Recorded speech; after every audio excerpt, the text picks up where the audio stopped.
Hello friends, आज हम बात करेंगे इंपॉर्टेंट टॉपिक के बारे में। हार्ट पेशेंट्स को या कार्डियक जिनको भी प्रॉब्लम है उनको गर्मी के मौसम में क्या क्या चीज़ों का ध्यान रखने की ज़रूरत है, इस बारे में बात करेंगे। हमने ऑलरेडी हार्ट पेशेंट्स को विंटर या ठंड के मौसम में क्या क्या चीज़ों का ध्यान रखने की ज़रूरत है, क्या एक्स्ट्रा प्रॉब्लम्स आ सकते हैं, उस पर वीडियो डिटेल किया है जो कि आप मेरे चैनल पर देख सकते हैं। आज समर्स पर बात करेंगे कि कुछ स्पेशल प्रिकॉशंस क्या रख सकते हैं हार्ट पेशेंट, जिनसे उनको हार्ट रिलेटेड प्रॉब्लम्स बढ़े नहीं, तकलीफ ज़्यादा ना हो और हार्ट अटैक्स का या इस तरह की बीमारियों का या प्रॉब्लम्स होने का चांस कम रहे, प्रॉब्लम्स में ना फंसे, उस बारे में बात करेंगे। टॉपिक पर जाने से पहले जो लोग हमारे चैनल पर नए हैं उन्हें रिक्वेस्ट करेंगे कि चैनल को सब्सक्राइब करें।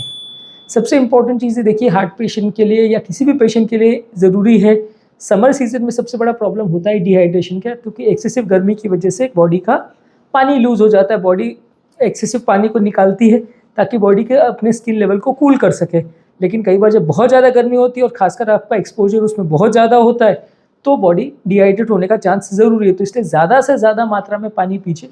हाँ, अगर किसी पेशेंट को बहुत सीवियर हार्ट फेलियर है तो उसको थोड़ा सा एक्स्ट्रा पानी उस समय जब अगर प्यास ज़्यादा लगे उस हिसाब से वो गवर्न करके अपने हिसाब से पानी ज़्यादा ले सकता है। मान लीजिए किसी को अगर नॉर्मल टाइम्स में हम 1 लीटर पानी का रिस्ट्रिक्शन बोलते हैं तो समर में वो 200-300 या 500 ml अपनी हार्ट की पंप फंक्शन के हिसाब से एक्स्ट्रा पानी ले सकता है, ये मानकर कि उसका थोड़ा सा एक्स्ट्रा पानी का रिक्वायरमेंट समर में ज़्यादा होगा। और दूसरा चीज़, वो कितना सन को एक्सपोजर होता है उसके हिसाब से डिसाइड कर सकता है, कितना पंप फंक्शन है उसके हिसाब से डिसाइड कर सकता है। अगर पंप फंक्शन बहुत ही लो और 15-20% है तो आप मे बी 200-300-400 ml बढ़ाएंगे तो चलेगा।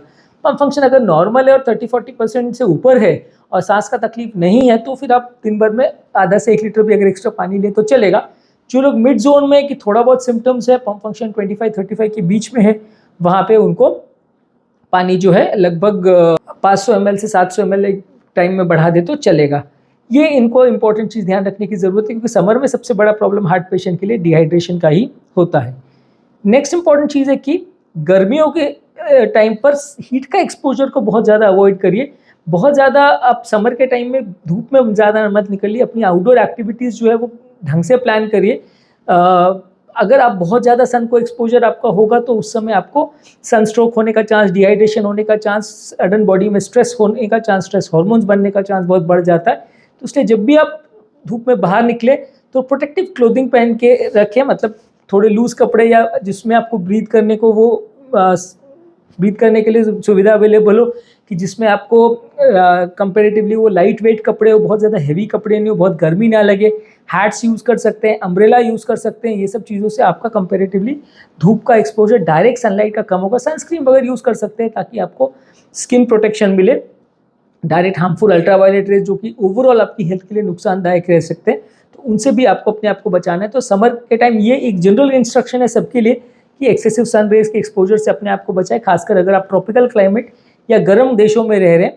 टेम्परेट क्लाइमेट्स या विंटर कोई ऐसे कंट्रीज़ में रह रहा हो जहाँ गर्मी पड़ती ही बहुत कम है, जैसे अमेरिका है, कनाडा है, ये सब यूरोपियन कंट्रीज़ है, वहाँ पे गर्मी कम पड़ती है, वहाँ पे उतना ज़्यादा रिस्ट्रिक्शन का ज़रूरत नहीं है। लेकिन हाँ, फिर भी अल्ट्रावायलेट रेस से तो अपने आप को उनको भी बचाना चाहिए।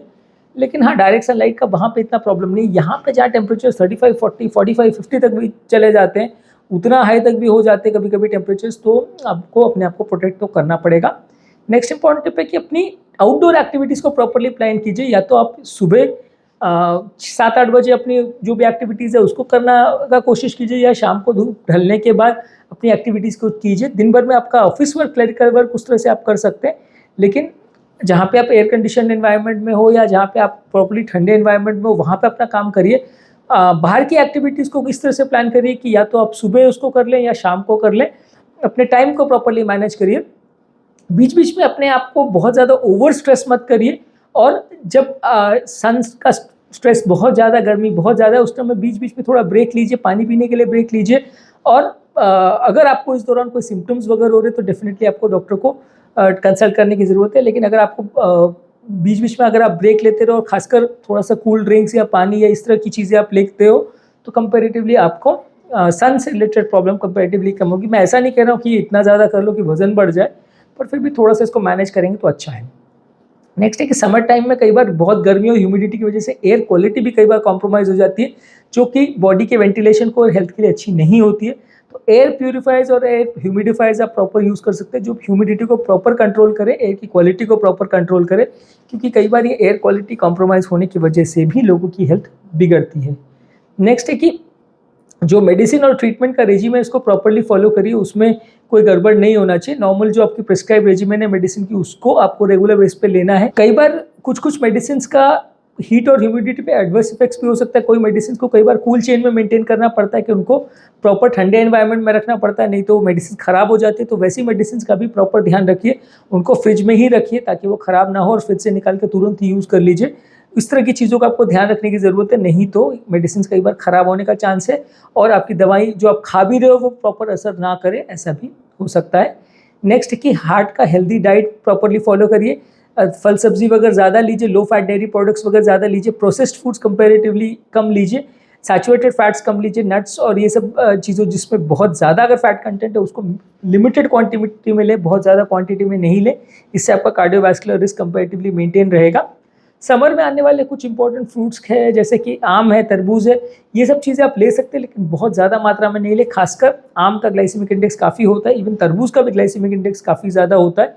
तो कितना आप खा रहे हो और उससे आपका वजन तो नहीं बढ़ रहा, उसको प्रॉपर्ली ध्यान रखिए। खासकर जिन लोगों को डायबिटीज़ है तो उनको और ज़्यादा ध्यान रखने की ज़रूरत है। नेक्स्ट है कि आप एक्टिव रहिए समर सीजन में। ऐसा नहीं कि आपकी हेल्थ एक्टिविटीज़ आपने बंद कर दी। मान लीजिए अगर समर में आप बाहर जा रहे हो और आपको बहुत ज़्यादा गर्मी लग रही है, इसलिए आप एक्सरसाइज नहीं कर पा रहे हो, तो ऐसे एनवायरनमेंट में आप एक्सरसाइज कर सकते हो, जैसे जिम है या घर पे आपके जिम कर सकते हो, वहाँ पे आप एक्सरसाइज कर सकते हो जहाँ आप एयर कंडीशन एनवायरनमेंट में कर सकते हो। तो एक्सरसाइज तो बहुत ज़्यादा गर्मी का आपको एक्सपोजर नहीं होगा और बहुत ज़्यादा आपकी बॉडी डिहाइड्रेट नहीं होगी और एक्सरसाइज का एक्सेसिव करने से आपको साइड इफेक्ट्स नहीं होगा। तो इसलिए आपकी जो भी रेगुलर फिजिकल एक्टिविटीज़ है उसको मेंटेन करिए, लेकिन प्रॉपर एनवायरनमेंट में करिए ताकि आपको हेल्थ हैज़ार्ड उसकी वजह से ना हो। कोई भी अगर सिम्टम्स हो तो आपको उसका प्रॉपर ध्यान रखने की जरूरत है, चाहे आपको चेस्ट पेन हो रहा है, घबराहट धड़कन हो रही है, पैल्पिटेशन हो रहा है, सांस फूल रही है, कोई भी हार्ट रिलेटेड अगर सिम्टम्स हो रहा है तो उसके लिए आपको प्रॉपर ध्यान देने की ज़रूरत है और डॉक्टर को रिपोर्ट करने की ज़रूरत है। एक प्रॉपर सपोर्ट सिस्टम भी होना चाहिए कि अगर आपको कोई भी हेल्थ रिलेटेड प्रॉब्लम लग रही है तो आपके पास आपके जो इमरजेंसी कॉन्टैक्ट नंबर्स है उनका डिटेल्स अवेलेबल होना चाहिए, ताकि आप डॉक्टर को इमरजेंसी में, हेल्थ केयर प्रोवाइडर को इमरजेंसी में कॉन्टैक्ट कर सके और आपको प्रॉपर ट्रीटमेंट जल्दी से मिल जाए। इसके अलावा एक इंपॉर्टेंट चीज़ है कि अगर आप धूप वगैरह में बहुत ज़्यादा बाहर निकल रहे हो तो हेल्थ केयर ब्रेसलेट या एक हेल्थ कार्ड अपने पर्स में रखें, जिसमें इमरजेंसी कॉन्टैक्ट नंबर्स, आपका नाम और आपके इंपॉर्टेंट नंबर्स, इंपॉर्टेंट हॉस्पिटल के नंबर्स और आपकी बीमारी के डिटेल्स के बारे में रहे, ताकि अगर सडनली आपको कुछ हेल्थ प्रॉब्लम हो, आप अनकॉन्शियस हो जाओ या सनस्ट्रोक हो जाए, कुछ हो जाए, तो आपको हॉस्पिटल रश किया जा सके, पता रहे आसपास वाले लोगों को कि आप कौन हो, क्या हो और आपको कहाँ पहुँचाना है। तो एक थोड़ा सा आपकी सेफ्टी हो जाएगी in case of any emergency.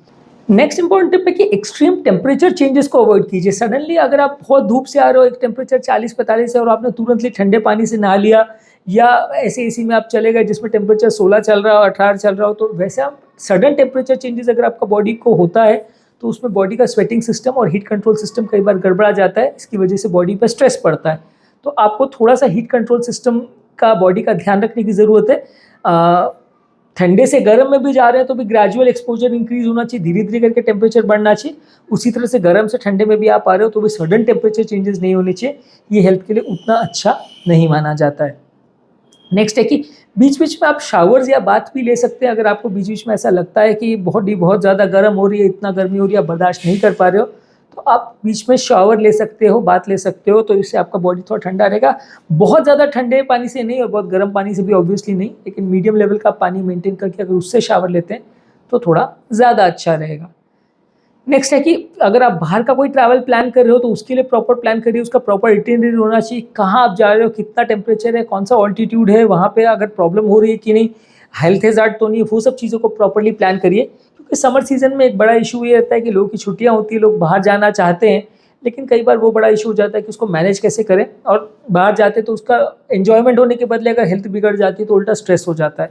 तो उस समय आपकी हेल्थ को प्रॉपरली मेंटेन रहे, इसलिए आपका जो ट्रैवल है उसको प्रॉपरली मैनेज करें कि वो ट्रैवल में आप कहाँ जा रहे हो, किस ऑल्टीट्यूड में जा रहे हो, कितने बार आपका सन का एक्सपोजर होगा, कितने दिन के लिए आप जा रहे हो, किस टाइम पे आप ज़्यादा घूमने बाहर निकलोगे, वो सब चीज़ों को, ट्रैवल को और अपनी बाहर की जो छुट्टियाँ हैं उनको प्रॉपरली प्लान करें तो अच्छा है। नेक्स्ट इंपॉर्टेंट टिप है कि सॉल्ट इंटेक को प्रॉपरली मैनेज करिए। कई बार बहुत ज़्यादा नमक आने से बीपी बहुत ज़्यादा बढ़ जाता है। वहीं समर में क्योंकि सॉल्ट और पानी पसीने के फॉर्म में बहुत लॉस होता है तो बहुत कम भी लोगों तो बीपी ड्रॉप हो जाएगा। तो प्रॉपर्ली मैनेज करिए सॉल्ट इंटेक को, जितना रिक्वायरमेंट है उस हिसाब से लीजिए। कितना आपका वाटर और सॉल्ट लॉस हो रहा है उसके हिसाब से आप मैनेज कर सकते हैं। थोड़ा नमक एक्स्ट्रा भी ले तो चलेगा, लेकिन बहुत ज़्यादा एक्स्ट्रा नहीं लेना है, नहीं तो बीपी बहुत ज़्यादा बढ़ जाएगा।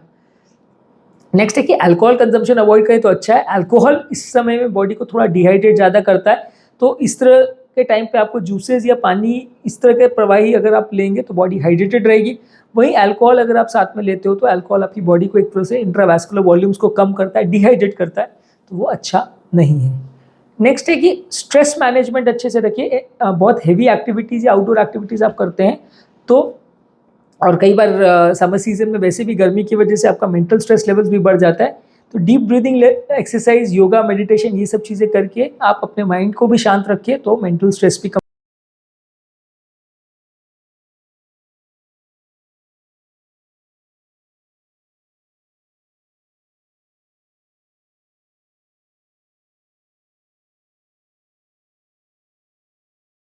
सीने से तर हो रहे हो, 30-35 टेम्परेचर चल रहा है, अगर प्रॉपर्ली आप एयर कंडीशन वगैरह मैनेज कर सकते तो टेम्परेचर को 24 के आसपास रखें तो सबसे हेल्दी होता है।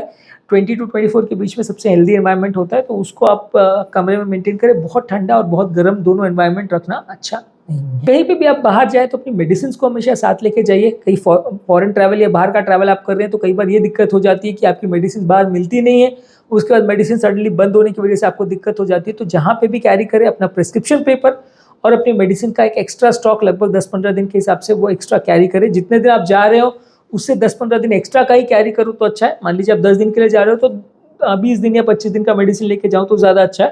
तो उससे आपका मेडिसिन का स्टॉक खराब नहीं होगा, ख़त्म नहीं होगा, और आपको ऐसा नहीं होगा कि बीच बीच में सडनली दवाई मिस हो गई, क्योंकि जहाँ पे भी आप बाहर जा रहे हो वहाँ पे मेडिसिन मिस होने का चांस है। हमेशा अपने हेल्थ केयर प्रोवाइडर के साथ कांटेक्ट में रहिए कि अगर कोई भी डॉक्टर के साथ आप टच में है तो उनके साथ टच में रहिए कि आपको अगर कोई भी हेल्थ रिलेटेड प्रॉब्लम बाहर जाने के बाद भी अगर होती है तो उनको इन्फॉर्म करिए और उनके साथ डिस्कस करिए कि मुझे ये प्रॉब्लम हो रही है, उसको कैसे मैनेज करना है, तो वो आपको बेटर वे में गाइड करेंगे। तो आज के टॉपिक में हमने बात करी कि हार्ट पेशेंट्स को समर के टाइम में क्या क्या चीज़ों का ध्यान रखने की ज़रूरत है, उस बारे में बात की। जो लोग हमारे चैनल पर नए हैं उन्हें रिक्वेस्ट करूँगा कि चैनल को सब्सक्राइब करके हमें इंस्पायर और मोटिवेट करें। जो लोग हमारे चैनल पर हार्ट रिलेटेड या समर रिलेटेड वीडियोज़ देखना चाहते हैं तो हमारे चैनल पर हमने सनस्ट्रोक के बारे में एक वीडियो किया है, और हार्ट पेशेंट्स को विंटर में क्या चीज़ों का ध्यान रखने की ज़रूरत है उस पर भी वीडियो किया है। ये दोनों का ही लिंक मैं आई बटन में छोड़ दे रहा हूँ, तो उन्हें आप डेफिनेटली चेकआउट करिए। Thank you.